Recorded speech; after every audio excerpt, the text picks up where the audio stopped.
Good afternoon, everyone. Thank you for joining us for today's webinar, Missing Child Alert, a look into the Integrated Public Alert and Warning System. My name is Allison Friedman, and I'm with OJJDP's National Training and Technical Assistance Center.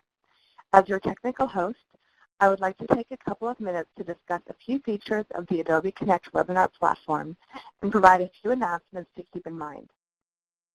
For those wishing to download a copy of the PowerPoint slides and other important documents, you may do so by locating the Handouts pod directly above the chat pod. Click on the name of the file and then click the download button. During today's webinar, there will be a Q&A session where the presenter will address some of the questions posed during the presentation. Please type your questions into the chat pod as they arise. For those of you participating in today's webinar as a group, please take a minute and help us count. Go to the chat window and type in the total number of additional people in the room with you today. If you are viewing alone, there is no need to type anything into the chat pod at this time. At the conclusion of today's webinar, you will be provided with a link to a brief survey about today's presentation. The feedback you provide is used to assist in future planning and training. Following today's webinar, attendees will be sent a certificate of attendance. This certificate is sent approximately 1 hour following the conclusion of the event and is sent via an Adobe Connect thank you email. Please keep an eye on your email for your certificate. Finally, this event will be archived in approximately 3 weeks on OJJDP's online university at www.ojjdpou.org, where you can also view past webinars. Again, thank you for joining us today.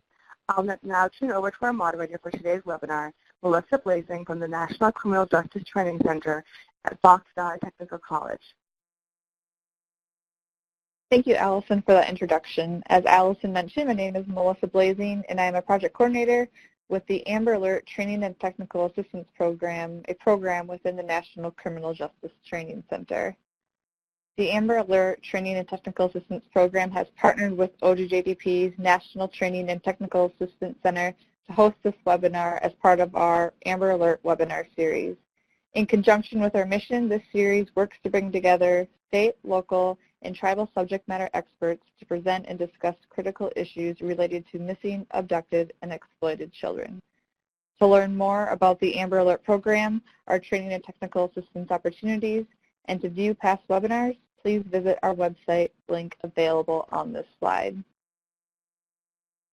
I would like to remind you all to submit your questions via the Q&A box located on your screen, as we will answer these questions at the end of the presentation. Without further ado, I would like to introduce and turn today's presentation over to our presenter and subject matter expert, Mark Lucero, Chief Engineer with the IPAWS Division within FEMA. Mark? Thank you very much. Good afternoon or good morning, wherever you are. And I'd like to start out with a big thank you to the Office of Juvenile Justice and Delinquency Prevention and the National Criminal Justice Training Center. We really appreciate the work that they do. When they approached us, when they approached FEMA IPAWS to give a presentation about Amber Alerts, we thought this would be a terrific opportunity to kind of explain what it is, how it works, and kind of clear up some of the mystery about, how are these alerts showing up on my phone? I would have to say that in the 8 years that I've been working for FEMA under this program, the Amber Alerts, the success stories with Amber Alerts really have been, the crowning achievement. It's really been the pinnacle of my tenure at FEMA. It really does make a lot of the work that goes into building a system like this really worth it. So I'll go ahead and get started. This is kind of the approach that we wanted to take to explain, what are these alerts? To kind of answer some of these really basic questions that people normally ask us, and really these are probably the most asked questions that we receive when it comes to alert and warning. I do want to caveat that the IPAWS system is not the only way that public safety can reach the public with emergency alerting. There are a number of ways they can do this. IPAWS is just one of those methods.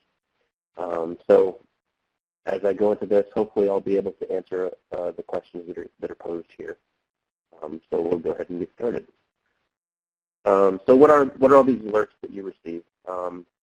The IPAWS system, the Integrated Public Alert and Warning System, really is kind of a gateway. It's almost like a hub where anyone in public safety can send their messages, and it'll reach the public over many paths. The primary pathways that IPAWS uses and that people can take advantage of are the emergency alert system, wireless emergency alerts, and no weather radio, which I'll describe a little bit here. Hopefully I won't have to spend a whole lot of time on some of these because most folks should be pretty well familiar with these capabilities. The emergency alert system has been around in its current state since the mid-90s, I would say. Before that, it was called the Emergency Broadcast System, and before that, I think it was called CONELRAD. But essentially, this system's been around for a very long time. But the concept is pretty simple. Essentially, there's a little box that sits in the TV or radio station, and its sole purpose is to wait for an alert to come to it, in which it will follow its programming and interrupt broadcast with emergency information. Hopefully everybody is familiar with the emergency alert system. And this is one of the most popular ways to push out alert and warning messages, Amber Alerts in particular. And it has its own capabilities. And I think, like I say, most of you are familiar with it, so I won't go into gory detail as to how, what it looks like and that sort of thing. But emergency alert system is one of the ways that public safety can reach the public through the FEMA IPAWS system. Wireless emergency alerts, this is the more relatively new alert and warning capability as compared to the others. Wireless emergency alerts essentially is alerts to your cell phone. This system came about it was fielded in about April of 2012, and it's been used with much success and also much annoyance ever since then. Wireless emergency alerts come in 3 flavors. There's a presidential alert, which no one has ever received, and hopefully they never will, which is reserved for the president's use. And I imagine that would be used only under the most dire of situations. The second type is imminent threat. This is the most popular type of alert. If you've received a tornado warning or a flash flood warning on your phone, it was one of these types. And these are typically used by National Weather Service, used by state and local emergency management and public safety. And then, of course, Amber Alerts, also widely used. Most folks associate wireless emergency alerts with Amber Alerts. And I think the reason for that is when you look at the imminent threats, like tornado warnings and flash flood warnings, they're targeted to a small area, whereas most Amber Alerts do go statewide. And so if you've received one, chances are it's been an Amber Alert. It's got the biggest penetration to reach the public. Moving on to describe what it is a little further. And actually, I wanted to give a shout out to Cal OES. They put these to, they created a terrific website to describe what wireless emergency alerts is for their public. If you have an opportunity, check out calalerts.org. And it's a really nice website, very, very user-friendly. That's why I steal it from them. It's a lot nicer than the information that FEMA has on our website. It's a little easier to navigate too. So what is it? I think one of the important things to note here is wireless emergency alerts is quite different from some of the subscription-based notification systems, like where you sign up to get an SMS message, a text message, or you sign up to get an email from your local public safety. The wireless emergency alert system, as it was designed and as it was conceptualized, is a broadcast message. So essentially, you don't sign up for it. It's broadcast, and your phone receives it and displays it to you. I think that's probably one of the most attractive features of wireless emergency alerts, and one of the reasons why it's been so effective in reaching the public. I think if you ask anyone who uses one of the subscription notification systems, you'll find that they have difficulty getting people to sign up, at least getting the vast majority of their population to sign up. With this, it's already in the phone, and they already have an ability to reach the public. It's limited to 90 characters today. I'll go a little more into detail as to why that is, and then some other details about this that were in the regulations. When you receive one, you're not charged against your text plan. Back a few years ago, that was a big deal. Nowadays, not really so important since most folks have unlimited texting plans. Another interesting feature of this is because it is a broadcast message, if there's congestion on the network, per se, these messages will cut through. So if you can't, if you're trying to use your cell phone and reach your website or something like that, or make a phone call and you can't, because the networks are bogged down, these wireless emergency alerts will cut through all of that. Moving on, the other system that you can reach using iPaws is NOAA Weather Radio. Actually, I say that more accurately, you will be able to use NOAA Weather Radio. We're currently working with National Weather Service to make some improvements to the connection and streamline the process for allowing state and locals to use the system. But suffice to say, NOAA Weather Radio, it's got a great ability that it can wake up in the middle of the night to tell you if there's a tornado, for instance. But you could also, once we get that connection in place, you'll also be able to utilize NOAA Weather Radio to push alerts out to that capability as well. Okay, so that's what kind of alerts there are. So how did all this come about, specifically with wireless emergency alerts? That's another question I get. Why is this in my phone? I won't read you all of this. If you're interested, go ahead and look them up. This is some of the policy and regulation around the iPaws program and FEMA, essentially why we're here. But the ones I wanted to point out are at the bottom, the two regulations. The FCC issued regulations that control, or that regulate how the TV and radio broadcasters and how the cell carriers will participate in this emergency alerting paradigm. The 47 CFR Part 11 has all the rules for how TV and radio broadcasters are to participate and carry emergency alert system messages. And then Part 10 describes how the cell carriers are to participate. So if you wonder why is it in your phone, it's because of these regulations. So who sends the alerts? This is a good question. A lot of folks think that FEMA sends all these flash flood warnings, to which we say absolutely not. FEMA is kind of just in the middle of the process. Again, we're that hub that pushes messages out. So specific for Amber Alerts,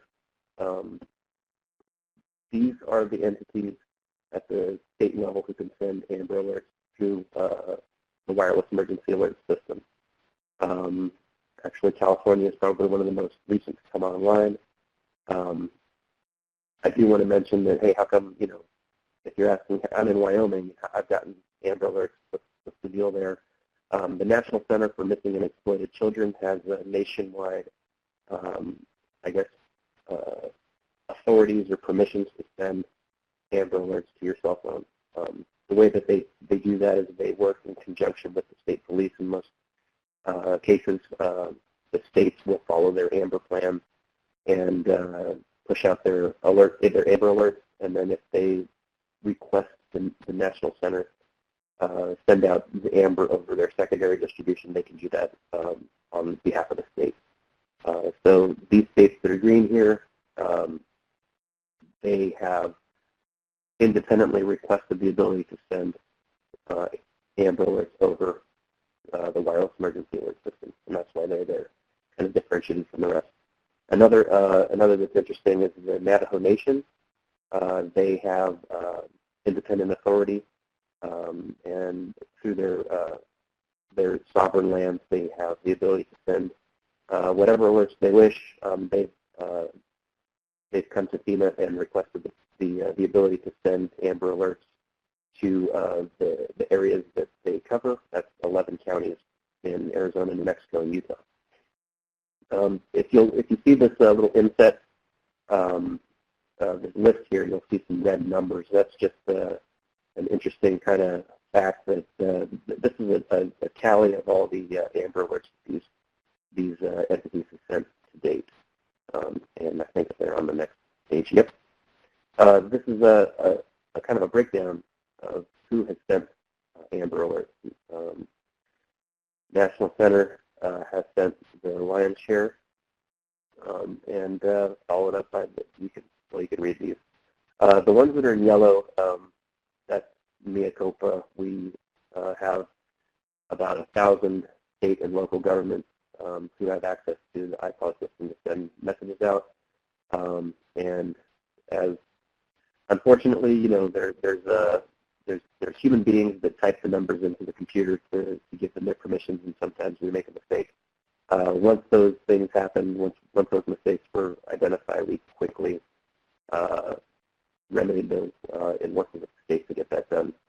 So that's why those are there, but it's still kind of interesting to note. So that was Amber over the WIA system. How about Amber over EAS? The states that are in green here have the ability through IPAWS to send Amber Alerts to TV and radio. And the breakdown is there on the right side. You'll see that almost 400 local entities can send Amber Alerts. And there's a kind of it's a weird thing. Well, how come it's only states that send WIA? How come you have so many localities that can send EAS? And I'll get into that a little bit in later slides here. It's something you'll probably be asking yourself. But we will answer the question. Again, pulling those statistics out of our system, this is the number of Amber Alerts that each of these folks have sent through the EAS. And the IPAWS, via IPAWS is highlighted here because IPAWS, I mentioned earlier, you're not required to use IPAWS. State and locals don't have to use IPAWS. It's just one of the tools in their toolbox. There are a lot of ways to reach the broadcasters to push out EAS. Some folks have, relationships with their local broadcasters to send on their behalf. Some folks have dedicated standalone systems where they can create EAS messages and push them out independent of FEMA.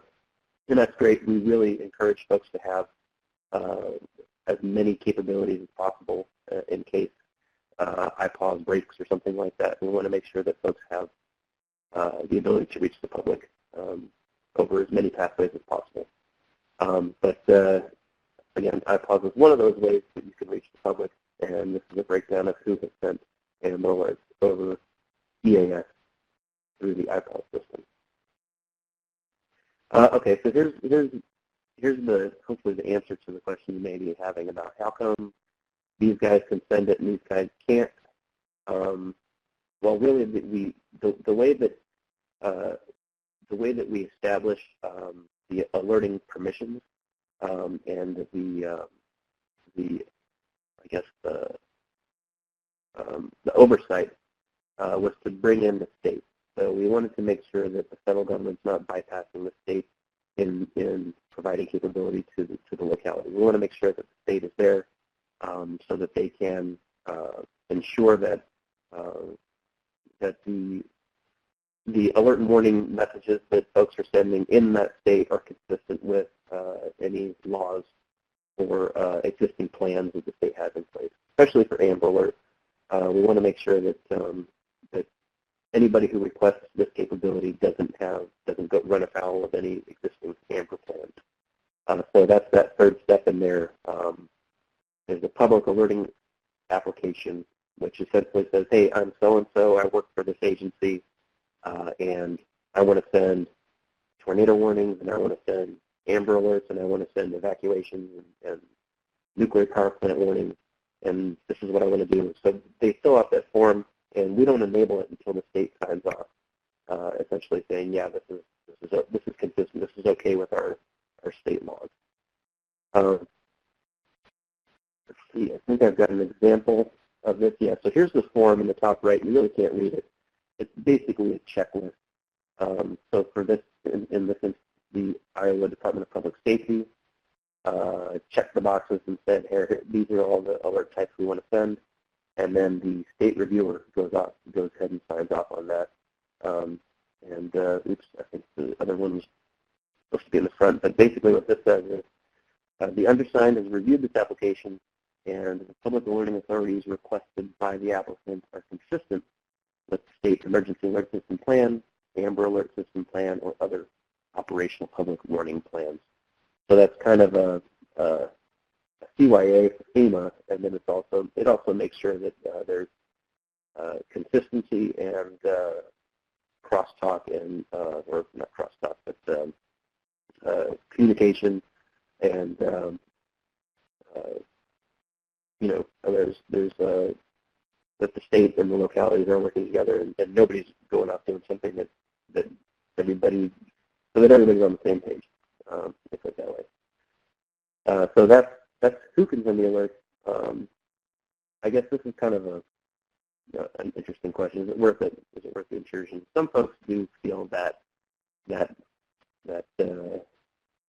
beeping on the phone and the message that comes up. Mostly it's the tone. It's that wireless emergency alert tone that sometimes scares folks and it interrupts them. And especially at the beginning, back in 2012, when folks really didn't know what the system was, they started getting these alerts on their phones. It startled them, and they had a lot to say to the government about that. There actually is a way that folks can suppress those messages. You can opt out of receiving them. However, we really encourage people not to do that, especially when it's the imminent threat ones. If you're sick of getting flash flood warnings, yeah, I understand that it might be a nuisance, especially if you live on top of the hill. But, that's the same system that's going to deliver that tornado warning or that evacuation or whatever warning. So if you turn it off, the flash floods, you're turning off for good for the rest. And then, of course, with Amber Alert, I think that anybody, and I'm sure that everybody who's in the audience here understands the importance and really I feel the minor intrusion of a wireless emergency alert is worth it, especially when you consider the success stories. This one here was the first success story for Amber Alerts going over cell phones using WEA, wireless emergency alerts. So the story about here is the National Center for Missing and Exploited Children. They started using wireless emergency alerts at the very end. I think it was like probably December 31st of 2012. This was the first alert that ended up that had that had a recovery. The child was recovered through the Amber Alert system. They sent out plenty of Amber Alerts, and they've had plenty of recoveries. But this one in particular, the reason the child was recovered was directly because of that Amber Alert. So as the story goes, Carlos Orozco, who's up here in the top left-hand corner, was abducted by the woman in the bottom left-hand corner. And I'm probably getting my facts a little bit backwards, but essentially the state police were brought in. It was determined to be an Amber Alert. They contacted the NCMEC, who sent out a WEA message, and it went to the entire state. The teenager in the top right-hand corner, she got the message on her phone.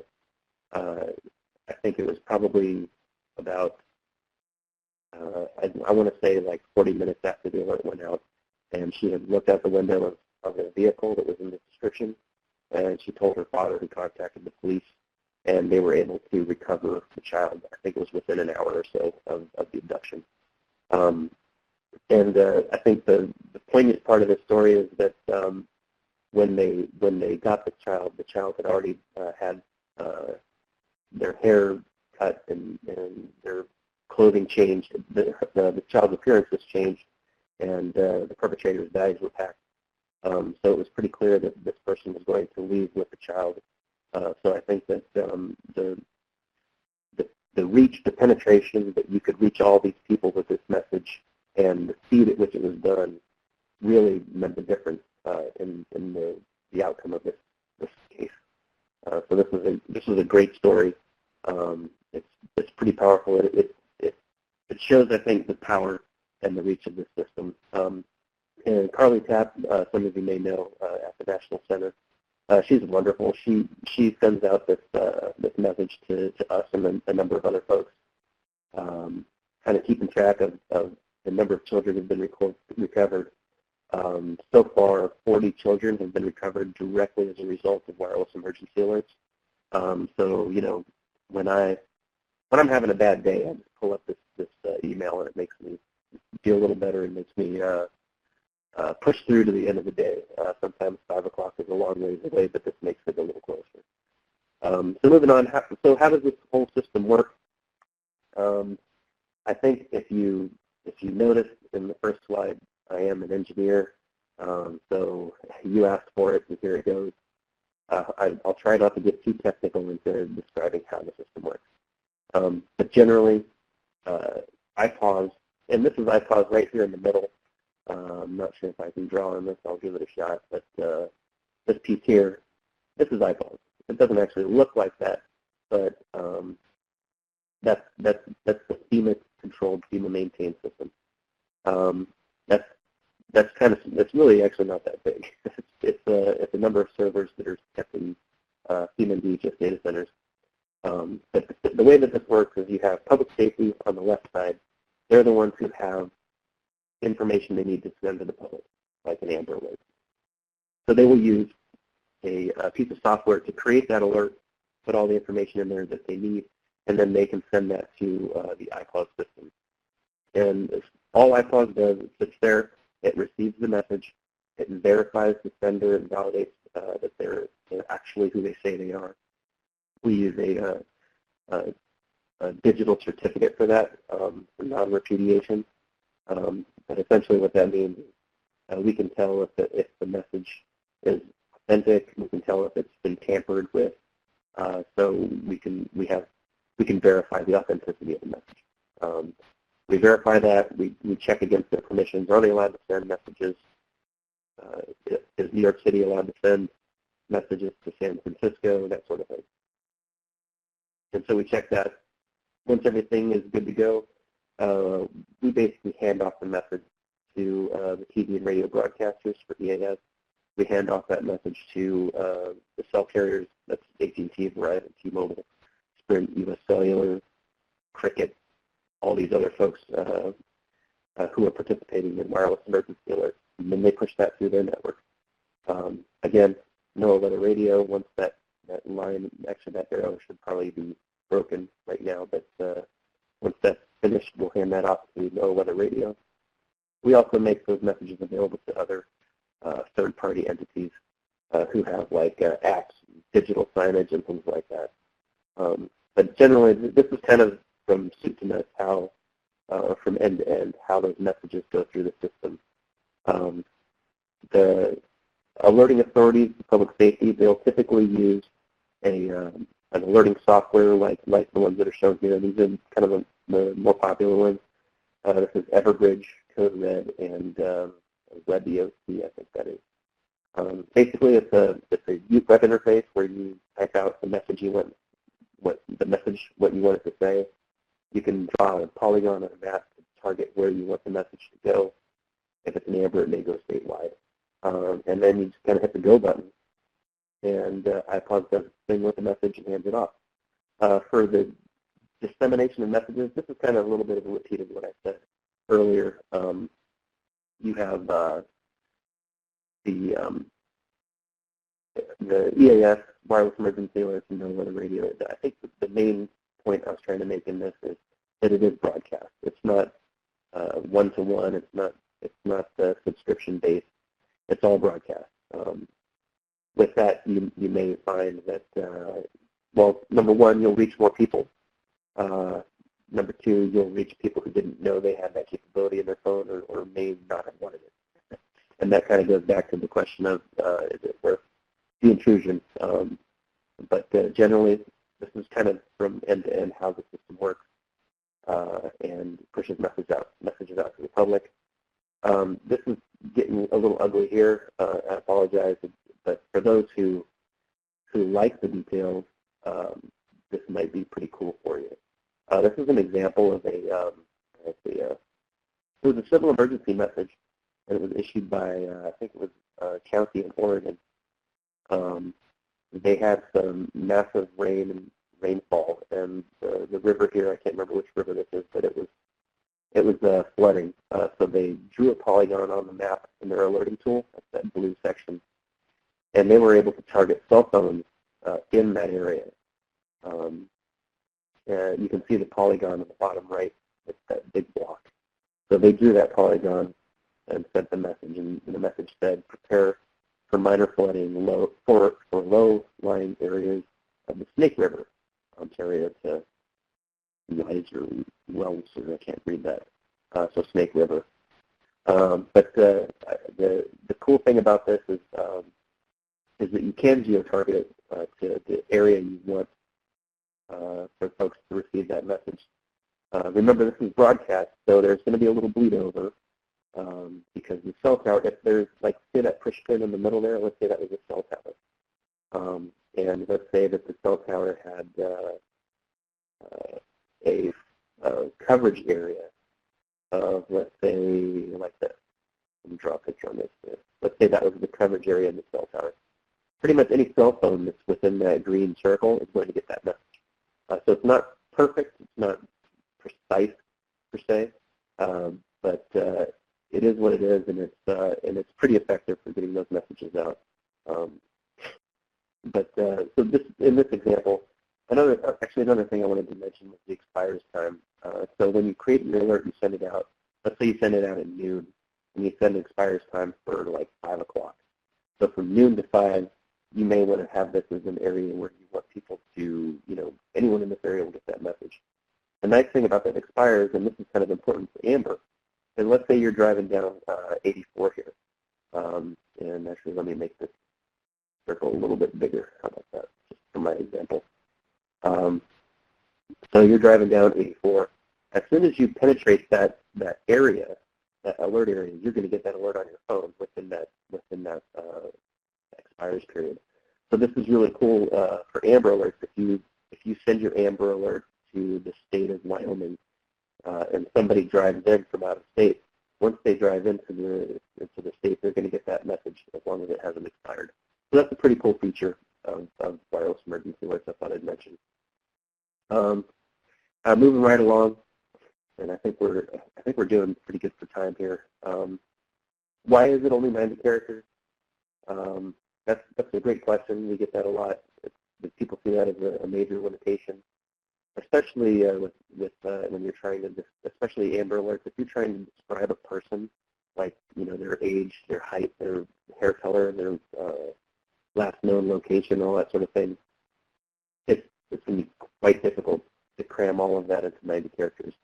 And so one of the things that the National Center has done is they really encourage the state police to only issue an Amber Alert over WIA if there is a vehicle description and tag number. They'll still do it without, but I think that the chances of finding a silver Honda Accord with a specific tag number is much greater than being able to find the if you describe a 5-year-old wearing jeans and a t-shirt, I think you need to have as much specificity as possible. So moving along, so why is it only 90 characters?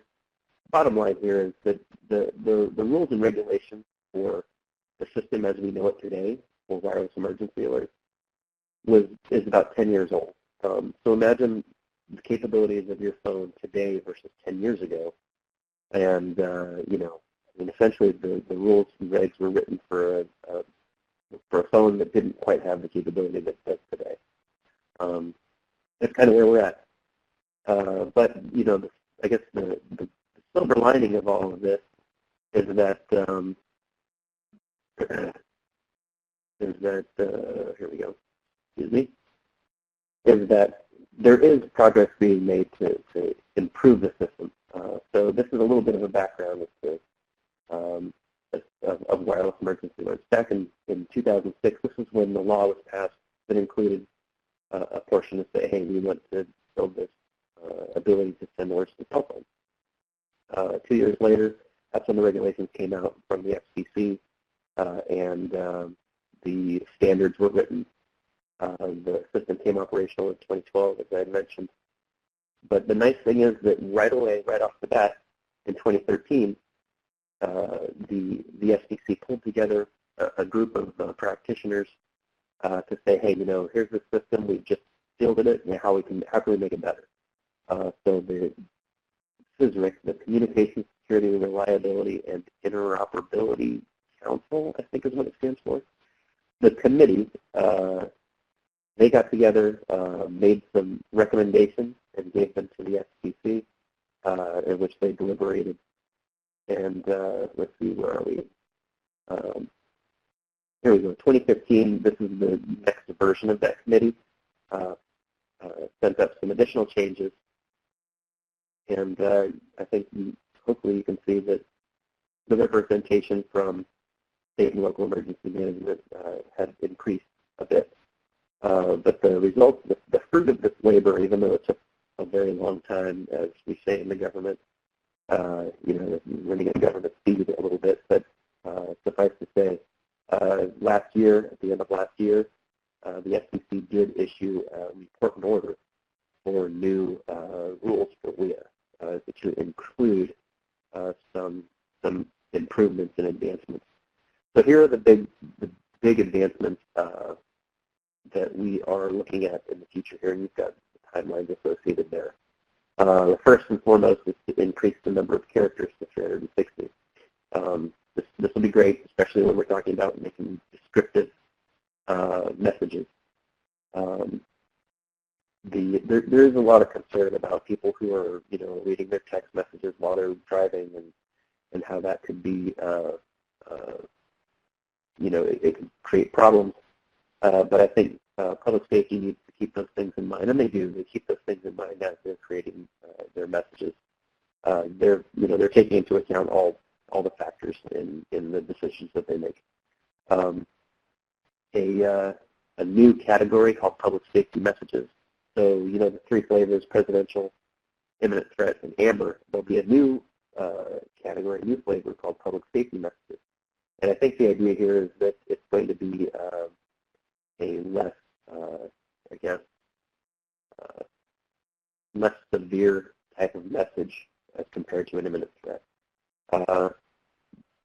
So for what it's worth, getting back to Amber Alert, the stuff that's going to be most important for Amber. Actually, URL is going to be a pretty big deal for Amber Alert, especially if you want to provide, like an image of the abducted child or something of that nature. You would be able to include that information. And again, keeping in mind, what are the effects if we put a URL in an Amber Alert that goes to the entire state of California?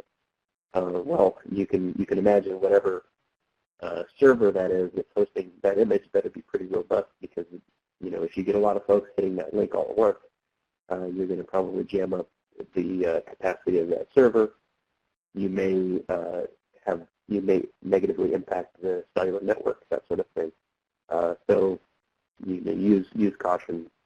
And I think once we get closer to these, once we get closer to November, I think we'll be able to provide some guidance on how that's done. Spanish language support, that's pretty cool too. The way that that's envisioned is that your phone, if you set it up for Spanish versus English, now each phone is going to get both messages. Essentially, you'll be able to push out two messages, an English version and a Spanish version. But not all phones are going to get both messages. If your phone is set for English, it'll get both messages, but it'll suppress the Spanish one. It'll only present the message in the language that you've chosen on your phone. So that's pretty neat. And then, of course, the WIA test code, that's something that a lot of folks have been asking for. Today, it's not permitted to send a test message through the wireless emergency alert system, so they're going to add a test code. And this one will be, essentially, the public can turn it on or turn it off. It should be turned off by default. But if you wanted to participate in, let's say your state is doing like an awareness campaign or something like that, preparedness month, and they say, hey, we're going to send a test message out, let us know if you got it, and then everybody can go and turn that on. So that'll be pretty neat. Especially it'll give public safety the abilities that they've been looking for to be able to test their systems and have assurance and confidence that the public is actually receiving their messages. So when the FCC issued their rulemaking last year, actually let me go back one slide. This list here, the improvements that I went over, these are actually a done deal. These are going to be in the rules at these dates. They'll be effective during those dates. This slide here, it's called a further notice of proposed rulemaking. These are kind of like a wish list. And the FCC has said, hey, we're thinking about these things. What do you think? So they want the public to comment on whether these are a good idea, how they can be done. And the ones I think that are really cool here are let me grab this pen once more. So this one here, multimedia alerting. I think this will be a game changer for Amber Alerts and really for anybody who's sending these messages. The ability to push an image, to use cell broadcast to push an image to a phone is profound. I think that if you can push an image of the vehicle or an image of the child, that's gonna pictures worth 1,000 words, right? Apart from that, the other one that should be pretty cool is this one here. Right now, the rules say an alert must go to the best approximation of the geographic area. So if you remember that flash flood, or that flood warning in Oregon, you're going to have some overshoot. That's not a huge deal, but if that was like an evacuation message, you want that as tight as possible, for instance. So the FCC is asking for comments on would it be a good idea to do this? And I think everybody says yes, but I think they're also looking at questions of how could this be done? What's the impact to the cellular networks and the cell providers and the impact of the cell phone? I know there's some question about using GPS to geo-target alerts and that sort of thing, and how it's has an impact on the battery life. I think there are some things that can be done to mitigate those concerns, but there are some, there's some concerns. There's pros and cons, and that's kind of what the FCC is looking for. Is that, hey, we need as much information as we can before we make a decision on rulemaking. So we'll have to kind of wait and see where this what happens with this notice of proposed rulemaking. And let's see, I think that's the last slide I have. So I will turn it back over to Melissa, and yes. It's all yours. Yep, thank you, Mark. So throughout the presentation, you talked a lot about WIA laws and regulations and how they've changed and what we're looking forward in regards to WIA improvements. Do you have any recommendations on how different public safety entities can educate the communities and the public on these various alerts? And because a lot of times they're the ones getting the questions in regards to why they have not received them, etc. Yeah. So it's kind of funny asking FEMA for advice on how best to educate the public of WIA, because we didn't do a very good job of it when we rolled it out in 2012. Just a quick side story.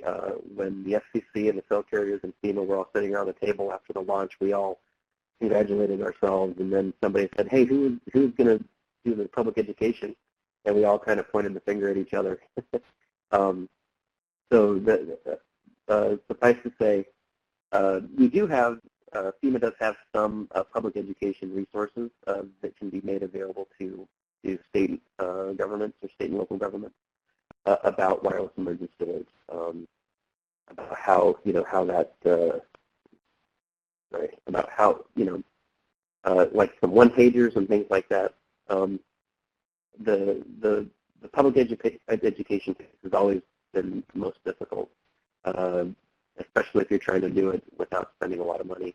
But we can assist with resources. We've got, like I say, one-pagers. We've got a PSA spot that we can provide that's really tasteful. It was created by the National Ad Council and the Ready campaign, and we can make that available for the state, and they can rebrand it however they wish. But yeah, if you contact us, IPAWS at FEMA.dhs.gov. Sorry about that. Then we can provide you with that information. Thanks, Mark. I will include that for the participants as well, that website. So before we end today's presentation, I just wanted to see if you, Mark, had any last-minute items you want to discuss or last words.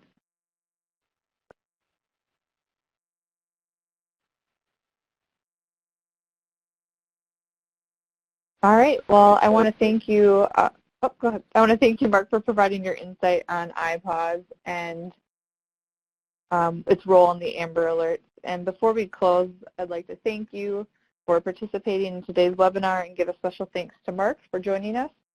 Future webinar announcements from our Amber Alert Training and Technical Assistance Program will be made in the coming weeks. So Allison, I'll turn the presentation back to you. Thank you. Thank you, Melissa. Thank you, Mark. This webinar will be archived on OJJDP's Online University in about 3 weeks. And for more information, you can contact the National Criminal Justice Training Center at Fox Valley, or you can contact OJJDP or NTAC via the help desk following with the contact information is on the slide.